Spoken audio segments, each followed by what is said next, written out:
Giornata d'esordio anche nel campionato di eccellenza calabrese. Ci trovavamo allo stadio Campoli di Bogale per approfondire la sfida tra Admo Bogamelito e Reggio Mediterranea, ultima affiliata nel circuito Wii Sport, la formazione di Mister Misiti che si schierava in campo con un consueto 4-3-3 con Marino a difesa dei pali, in linea difensiva composta da destra verso sinistra da Lanza, Foti, Cordova e Santamaria, in mediana Lopez, Gutierrez e Pitasi, tridente tutto argentino composto da Semenzin, Franco Padin e Diego Trepat, osservato anche allo stadio Campoli. Un minuto di raccoglimento in onore dell'arbitro De Santis. Un'occhiata al cronometro per il direttore di gara Testaie, si può partire. Prima occasione di marca locale al quinto di gioco col tentativo di Sapone svirgolante che non può impensierire il numero 1 Marino. Risposta della Reggio Mediterranea con Diego Trepat, rimpallato però la sua punizione, si avventa sulla sfera Pitasi, il suo tentativo un mancino però sorvola alla trasversale. Scorriamo fino al 16esimo ancora con un attivo Sapone che può prendere il fondo, crossare da destra, il tentativo di Neri però che colpisce malamente mandando fuori la sfera. Un minuto più tardi però buona combinazione la Reggio Mediterranea che libera al cross Semenzin, può mettere dentro il pallone, si avventa allora Trepat, stacco perentorio ma non preciso per battere il numero 1 locale al 34esimo. Punizione messa dentro da Rubertà, dopo un rimpallo la sfera arriva a Lopez, prova a calciare a botta sicura ma trova una grande risposta di Pietro Marino che riesce a deviare in corner. 2 minuti più tardi lo stesso Rubertà, sempre da calcio piazzato, il suo tentativo viene prolungato sul secondo palo per Moci ma Cordova salva tutto con un intervento provvidenziale. Momento di difficoltà per la formazione Amaranto che mette il naso fuori al 41esimo, la discesa di Jacopo Lanza,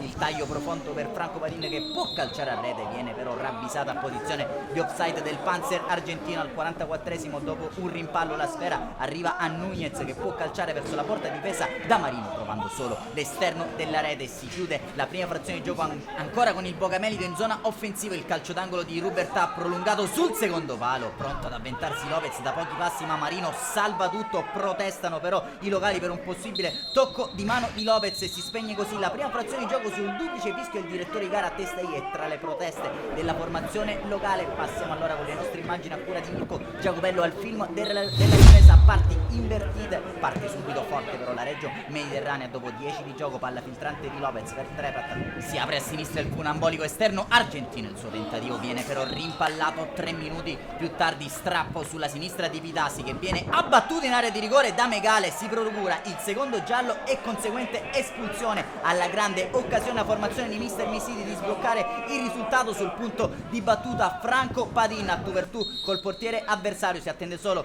il fischio di Testaie, va a Padin sotto la traversa per il vantaggio della Reggio Mediterranea. Al 58esimo si sblocca il parziale allo stadio Campoli di Bogale, la formazione Amaranto è in vantaggio e ora può usufruire anche della superiorità numerica. Qui lancio profondo per Padin che prova a fare a sportellate con l'intera difesa avversaria, poi allarga per Semenzin, il cross dentro ancora per Padin, balla il tango in avanti la Reggio Mediterranea. Gioca sul velluto ora la formazione di Mister Misiti, triangolo tra Lopez e Semenzin, quest'ultimo riesce ad arrivare sul fondo, da uno sguardo dentro mette la sfera, il tiro cross scheggia la trasversale della porta di Parisi, pesca dalla panchina Mister Misiti, dentro Domenico Sabba, fuori Semenzin. 2 minuti più tardi intercetto di Pitasi che serve ancora Franco Padin, prova il mancino a giro, Padin sibila alla destra del numero 1 locale Parisi, ancora cambi dentro Verduci e Diallo per Trepat e Pitasi. L'ultima occasione sempre di marca Reggio Mediterranea al minuto 82, l'incursione di Domenico Sabba che mette dentro la sfera per Verduci, prova ad allargare il mancino,